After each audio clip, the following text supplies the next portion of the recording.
So it's a great pleasure to welcome you here to the inaugural lecture to be given by Professor Annette Götz.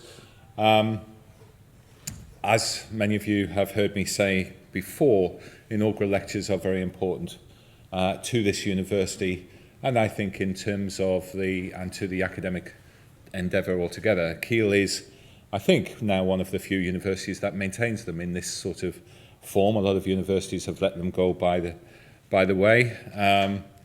But for us, it's an important thing, I think, for the university in terms of allowing us to highlight some of the new key players, the new leaders, the new research leaders within the university, but also for our new professors to actually allow them to showcase what they do, both to their students, their colleagues, and a much broader audience. And of course, it's that broad audience that brings the difficulty when you're designing a lecture like this, because you're dealing with some of us who will know virtually nothing about the topic to some of you who may well know quite a lot.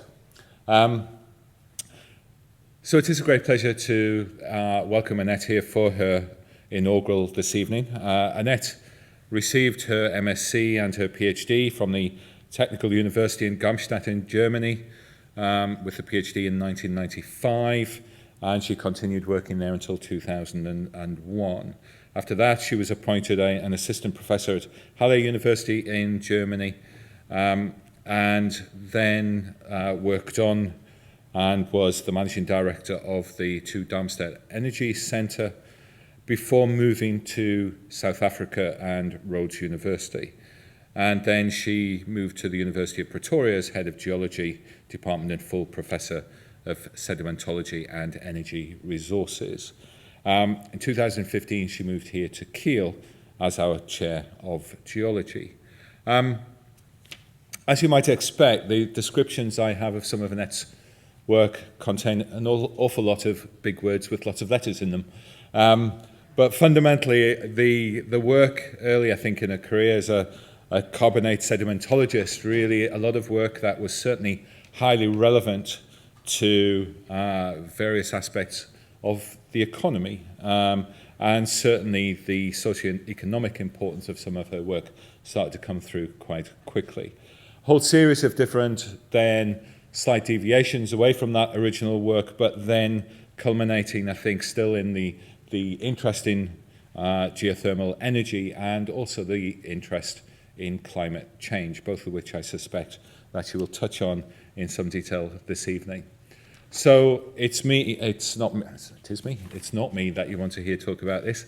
So can I now formally welcome Annette Götz to the stage and ask her to present her inaugural lecture, Geothermal Energy, Recent Developments and Future Challenges. Annette.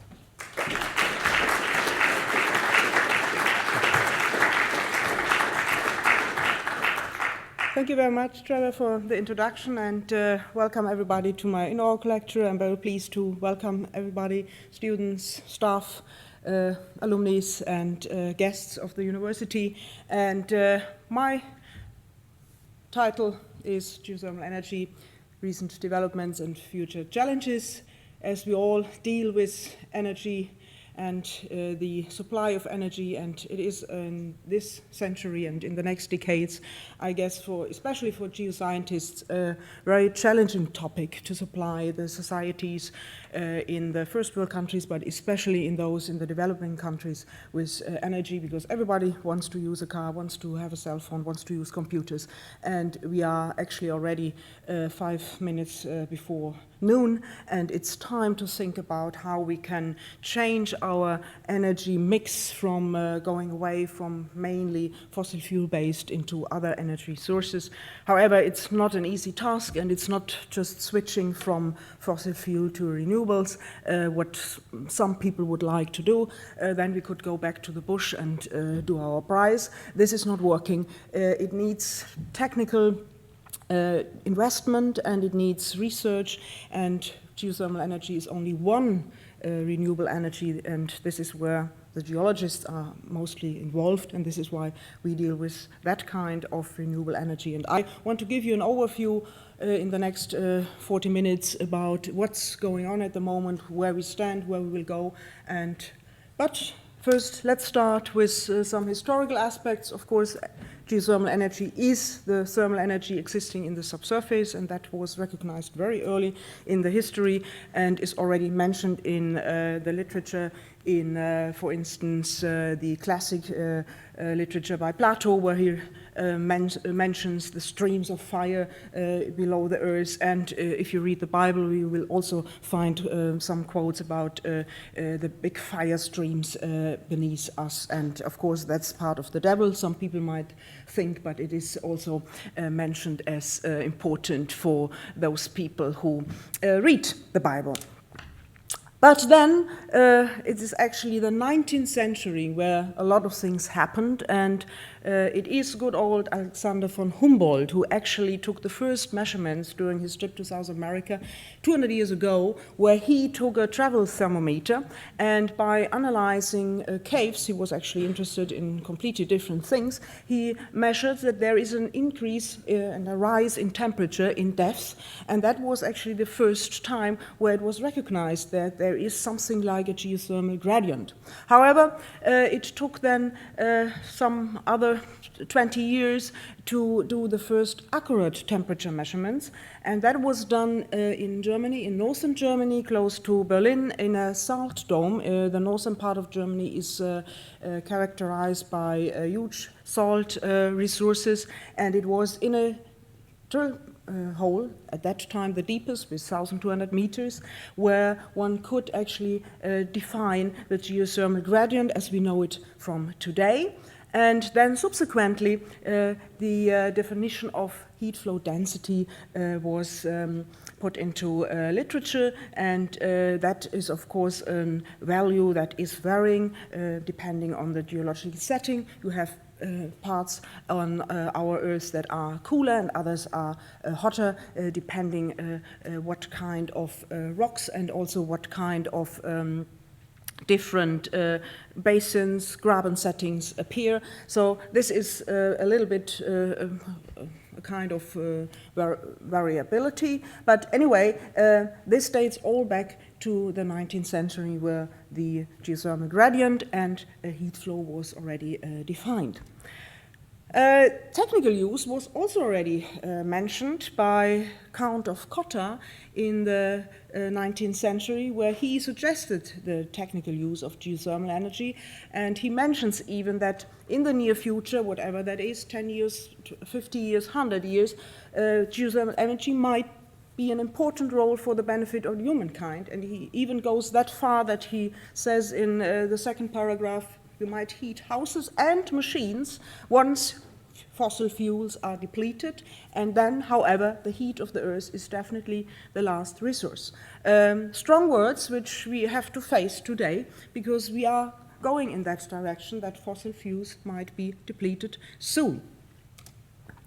However, it took then another 60 years before the first power generation started, and it started in Bella Italia, in Lagarello, in Tuscany, where the first geothermal power plant at that time in 1911 already produced electricity and could supply 5 towns, small towns in that area, with the electricity. And at that time it looked like that. There is the steam coming out of the borehole, and you will see that later that the geothermal power plants and geothermal exploration changed a little bit, but that was the start in Italy about 100 years ago. However, before we can actually extract and exploit geothermal energy from the deep subsurface, we have to know why do we actually have and where do we actually have hot regions on this planet. And as you see from this slide, more than 98% of our planet are actually hotter than 1,000 degrees, and only about 0.1% is cooler than 100 degrees. So it is quite obvious that we can use the heat of our planet to supply energy. And this is related to the plate movement and the different constellation of plates, tectonic plates that are colliding or moving away from each other or are subducting. And this was actually first mentioned by Alfred Wegener, who described already, again, 100 years ago in his famous book, Die Entstehung der Kontinente und Ozeane, The Origin of Continents and Oceans, his theory of continental drift, where he observed that there is plate movements. Also, he didn't understand the processes behind, but he already made the observations and was highly criticized and had to revise his book several times. And just 2 years ago, a new edition came out with his handwriting notes on the first edition he made. And you will, if you read this edition, see that he really struggled to convince his audience in the Academy of Science that this might be the reason that we see the shape of the different continents and the different, what we see today as plates. And so it took him a while to actually get that published. And as a dean or as a vice chancellor, you would actually hate such people if you look into the ref, because actually he had to die before things really were digested by those people who ignored that. And that is still ongoing. Some ideas just can't be implemented. It just needs that the old ideas get extinct by a generation that gets extinct. Okay, but then later in the 60s, that is what we today accept as the most, or the best explanation for movement of continents, plate tectonics, and that was then introduced in the 60s by American geoscientists and is up to date explaining why our continents are moving. And this is also why we have hotter and cooler regions on our planet, and that is marked here, the hot regions, where also the geothermal power plants that are at present already in production are located. There is the Ring of Fire, what you see here, where we have a lot of volcanic activity, New Zealand, of course. Then here, the East African Rift, and of course, California with the famous San Andreas Graben setting, then the deep Chile trenches, and of course also here in the Mediterranean we just experienced another very strong earthquake in Italy. There's a lot going on because the African plate is moving towards the Eurasian plate and gives some trouble for those who live there. And there's active volcanism also in Turkey, where we also have strong earthquakes in recent times. And then there's another spot up here in the very north, Iceland. And if you look at it where we actually expect hot areas, it is mainly related to active volcanism. And those of you who travel a lot, they like to go to see geysers, and that is what you would see if you travel to New Zealand. Here, the situation of the Australian plate and Pacific plate. This is why we have this high geothermal gradient. These two plates are sliding along and even subducting. And there is one in the northern island. There's one geothermal field in Wairaka, and that is actually the oldest power plant that is still operating since the 15th November of 1958.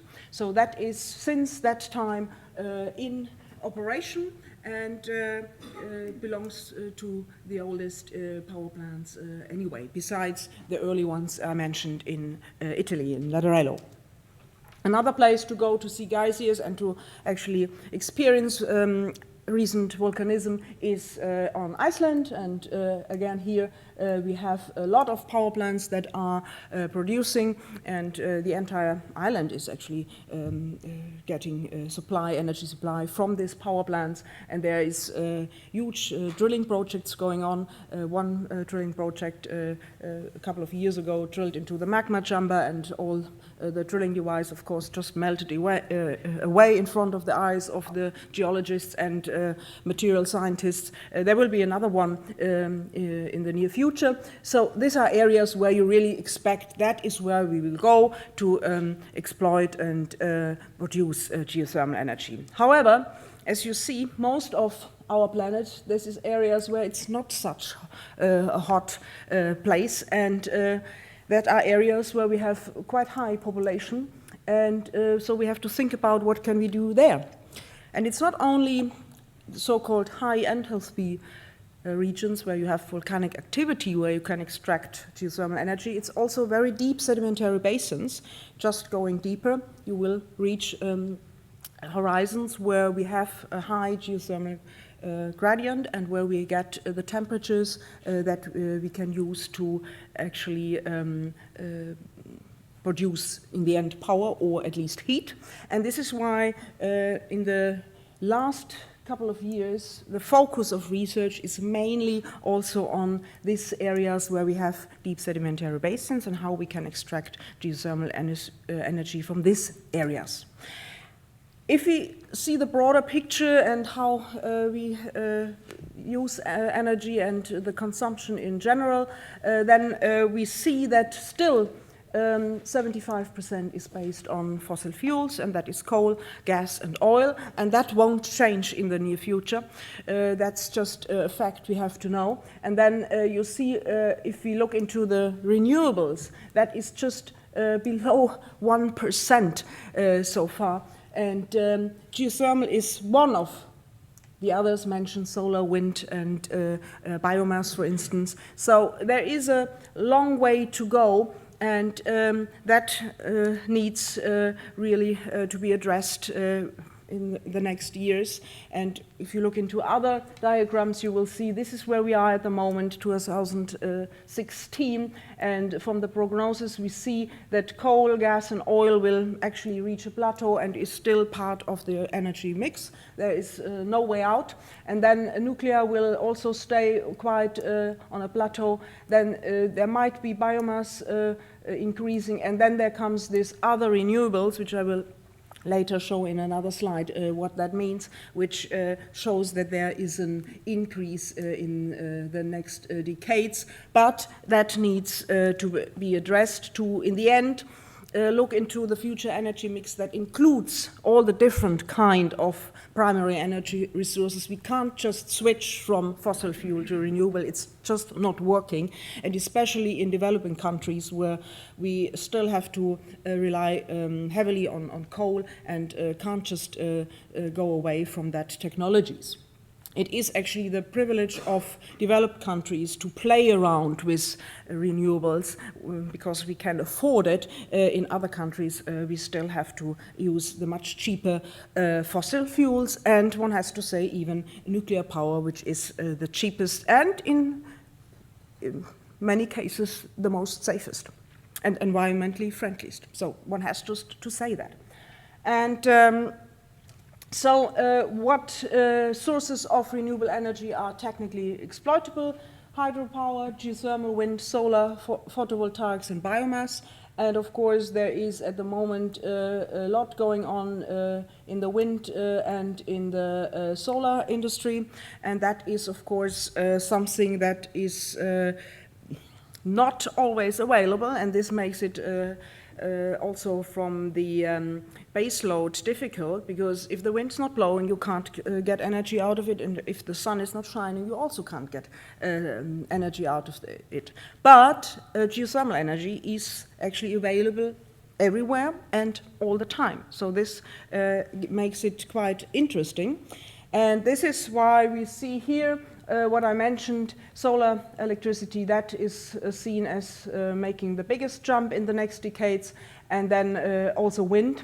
And as you see again here, geothermal is somewhere in the other renewables. Why? It is just a question of costs and investment, and that is in the case of geothermal very, very high, because you have to drill, and your exploration borehole is your production borehole, and if you drill and it's dry, you wasted your millions of pounds or euro or dollars, and you won't get any investor or even insurance company who will give you the go to actually go for it. And so as a geologist, we are always asked, can you guarantee that we will hit a horizon where we will find hot water, or where the gradient is hot enough to extract geothermal energy? And will you guarantee that for the next 30 to 50 years, because this is how the power plants are planned economically, this heat can be extracted? And as a geologist, I can only say, no, I can't. and that is the major issue, that insurance companies and investors will then immediately step back and say, okay, if you can't guarantee us that, why should I put in 10 million to drill a hole that might be dry and doesn't produce enough heat? On the other hand, if we look what happened in the computer development, in the past, energy, okay, we still all know this horse necks where the oil is produced, and computers in the past, for instance, 50 years ago, when also the oil production was at its peak, we had huge rooms to fill with computers. Today, it looks a little bit different with computers, but energy-wise, not really something happened. And so we have to ask us what is actually in the future. And this is what we have to address. We consume a lot of energy, and you see at night the UK seems to really enlighten the entire planet. The Dutch are actually quite good in competition, and of course also the Kremlin here in Moscow is never sleeping, but the rest seems to be then getting quite dark if you go south, and if you go into the Sahara then it's pitch black. Anyway, we use a lot of energy, and this has to be addressed also economically. And I mentioned that already. The availability is one thing. I mean, if the wind blows, it's fine. If the sun shines, fine. But we need an energy source that is more or less available at any time. And as you see, geothermal, I mentioned it, is one of the candidates. This is why it has a very high base load. It is quite site-specific because you have to exactly know where you drill and what geological conditions you will find. On the other hand, it's from the geopolitical independence, also actually besides solar, the best candidate. Why? And why are we looking for geopolitical independence? If you look at the map of the globe and you look where at the moment are conflict zones or war zones, you can actually, as a geologist, tell, okay, this is the oil, this is the gas, this is the oil, this is the gas, this is the oil, and this is the gas, and only if there is something to get out of it, certain countries will interfere or not. And that makes it problematic because in the end, we want to use the energy below our feet. And that could be done by geothermal energy, because then you don't have to ask your neighbor what you are doing. You just build your power plant, you produce your energy, and you supply it to your communities. And so that is what we call geopolitical independence. And that is, in the next decades, or even already now, one of the major issues we have to address, that we can actually get independent from certain countries where the political situation is just too unstable and we might not be supplied by oil and gas anymore in the near future. However, if you look at the costs, then comes the big, that's not working. Conventional power plants, coal power plants, if you look into the investment per installed megawatt, it is about €1 million. If you look at deep geothermal systems, it's 10 times more. And this is where a lot of governments and also local authorities say, okay, that's not what we want to do. It's too expensive. And that is just because the investment costs are too high. And from that point of view, at the moment, still a lot of geothermal projects are not going on. Even if the geologic situation is understood and it looks quite good, now the investment is just too much and you have to find someone who will go for that. And I mentioned already, if you can't convince an insurance company, then the investor will say, okay, that's not our thing. Means we need a lot of research to convince lawyers, insurance companies, and technical engineering companies to go for it. And that is happening at the moment. There is, for instance, the Chinese. They are just, in the last year, there is about 500 papers on geothermal energy, and this is a review paper that cites most of them to give a current status and future perspectives. And that shows that China is just going for it. Mexico is one of the countries that is really investing and where there is a lot going on at the moment. Then also in the Pannonian Basin, that is in south of the Carpathians countries, Hungary, Bulgaria, Romania are looking into it. But also in countries like Africa, South Africa, we are at the moment looking into the possibility how to include geothermal energy into the future energy mix, which is at least one part one should consider, even if in that countries the technical application is perhaps then the limiting factor.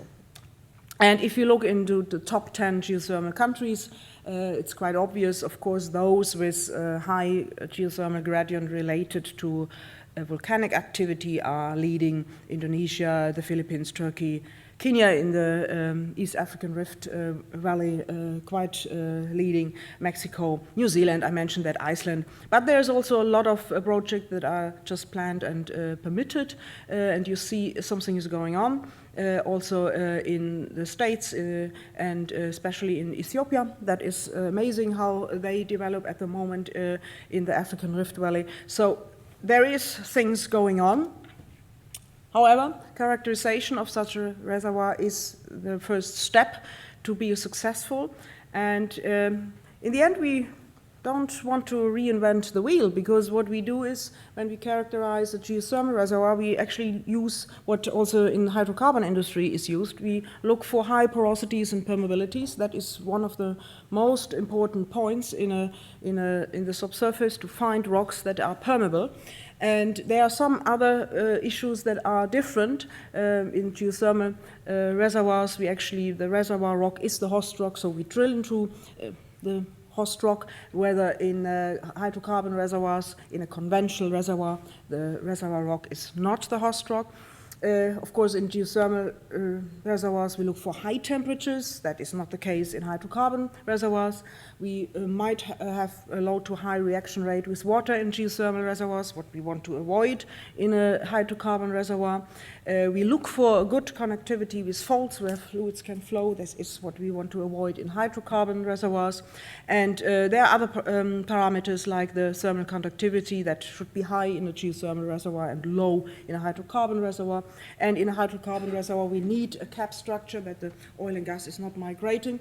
And in a geothermal reservoir, we don't care. It can be a circular structure or a cap structure. That's fine for us. So there are similarities and differences we have to look at. But in the end, whether we go for the one or the other reservoir, there are so-called petrophysical parameters, porosity and permeability, that we have to assess. And because the permeability and the temperature is, in the end, what guides us where we are and whether a reservoir can be used for different kind of applications. Balneology is working up to 60 degrees, that's fine. Thermal heat below 100 degrees, that's fine. But if you want to go for power generation, that is actually where the recent developments go, then we need at least 100 degrees. And from 120 degrees, it becomes economically more viable. And actually, only from 150 degrees and more, it is really economically advisable to go for it. And that means we have to know what the temperature is in the deep subsurface and what kind of permeability we have in the subsurface.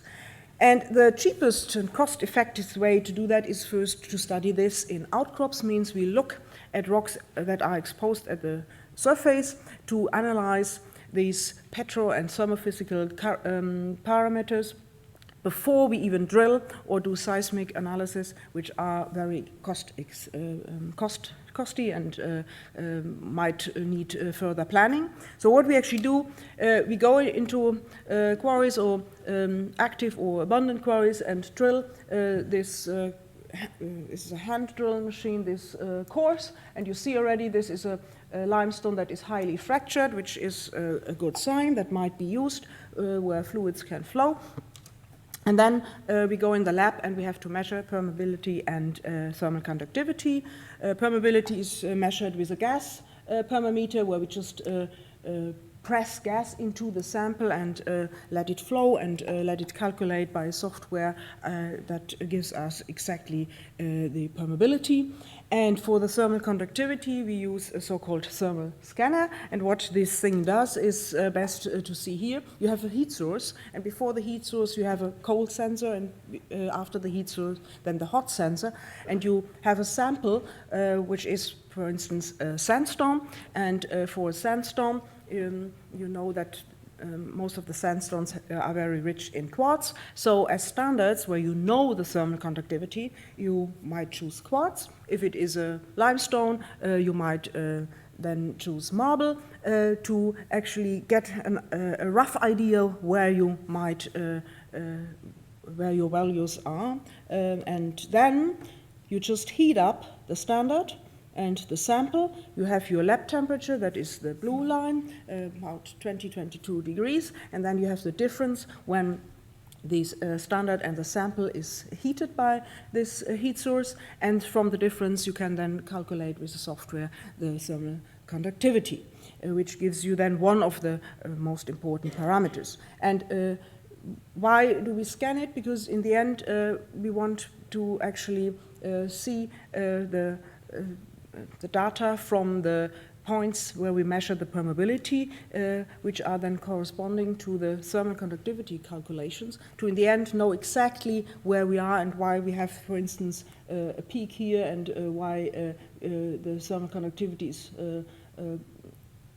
decreasing on that side, and why this peaks, because there's different minerals with different thermal conductivities. Quartz is a very high, 7, and other minerals are very low, like calcite 2. And then you can also get information about the different mineralogy and the different minerals that build up the rock. And in the end, you have to see it as a bulk, but it might be interesting to see whether you have differences in a succession and in also laterally in a reservoir. The other thing is that we have to know about faults in the subsurface, and for that we can use a uniaxial compression strength test from oriented cores, where we can then just crush in a test cell the sample. That is what is done here, and to analyze whether we have a stress-related permeability or a structure-related permeability, and that is important, how the joints and faults are oriented in a reservoir to understand where the fluids will in the end flow.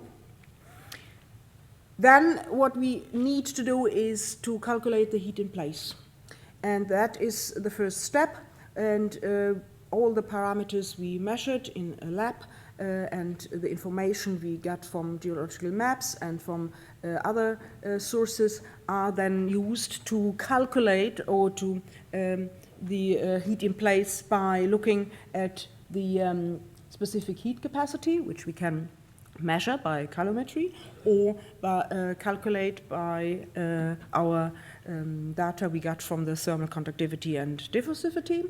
Then, of course, we have to know the density of the rock. That is something that we can measure. We need to know roughly the reservoir volume, which is the thickness of a rock layer, and then the areal extent, also roughly. And then, of course, we need to know roughly the reservoir temperature in 2, 3, or whatever kilometers where we expect this reservoir, and we have to subtract then from the reservoir temperature the average surface temperature, which is in Europe about 10 degrees. In other continents it might be higher, and from that we get a first idea of what is actually the entire heat in place in a reservoir, but that is not what in the end will be extracted economically. And you see that in this pyramid, that from the heat in place we have to actually then divide that by 3, it's because only a third of the heat in place might be the potential recovery heat, and that over 30 years, because that is the lifetime of a power plant.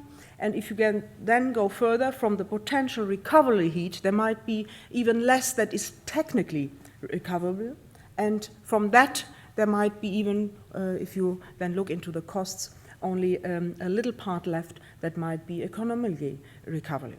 So that also has to be included in the assessment, the pure geological parameters, then going into the more economic part.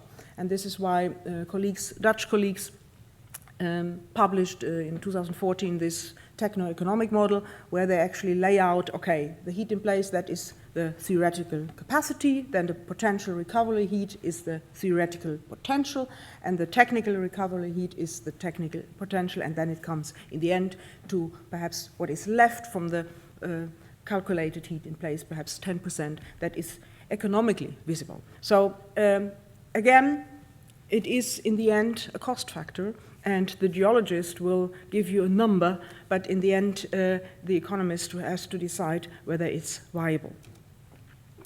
What you then deliver to the decision makers is so-called potential maps, where you outline areas with a higher or lower or medium geothermal potential that is based on the lithologies, the rock types that you expect in certain depths. And then, of course, drilling is expensive. You have to look where these rock types occur, in what depths. And then this is an example from Central Europe where we mapped the different lithologies and looked into where they occur in geothermal prone depth. And for instance, dolomites, that is here in red characterized in the Rheingraben, they are from their thermal and petrothermal properties very suitable, and they occur in that area in depths at depths of 2,000 meters and more. And then there are other areas in the northern part, for instance, or in the Polish and northern German basin, where you have rock types that show from their petro and thermophysical properties more medium geothermal potential, but they occur in greater depths, and for that, from that reason, they might be interesting to extract geothermal energy from that areas too. Also, the rock types itself were classified as medium. So in the end, you have to combine all this data, the depths, the lithology, and all the measured thermal and petrophysical parameters. And to show you an example, here thermal conductivity plotted against permeability from a typical fluvial sandstone of Triassic age. And this is how the rocks look. And as a geologist, you know, if I now plot Permian sandstones over the Triassic, the Permian is below the Triassic. So what we see here from the values, there's not much difference. So it seems that fluvial sandstones in general, from their mineralogy and petrothermophysical characteristics, plot in the same area. So if you then have to advise an engineer where to drill, again, you can then say, okay, let's try with the Triassic layer, because you will find that perhaps in 1,000 meters, and we don't have to go another 500 or 1,000 meters depths below to the Permian. On the other hand, then comes the temperature question, which you have to consider. Are we already in that 1,000 meter or 1,500 meters? Are already in a reservoir that shows high enough temperatures? So this is what a geologist can advise, but in the end, you have to drill to get the information. You can't just play around with all this information. In the end, you have just to start and drill and see where you stand. And what we did to advise decision makers and local authorities, governments to go, is we compiled thousands, 10,000, meanwhile it's more than 100,000 data all over Europe, from different rock types, sedimentary rocks, and we see that we can group them and show the range of different rock types. I don't want to go into detail with that show a different range of permeability. You see some are quite dense, others are quite permeable, and show a different range from lower to higher thermal conductivity. Some are show quite low thermal conductivities, others a high thermal conductivity. Which means you look in the end on this, are we dealing with permeable or impermeable rocks, and or are we dealing with low or high conductive rocks? That is one information.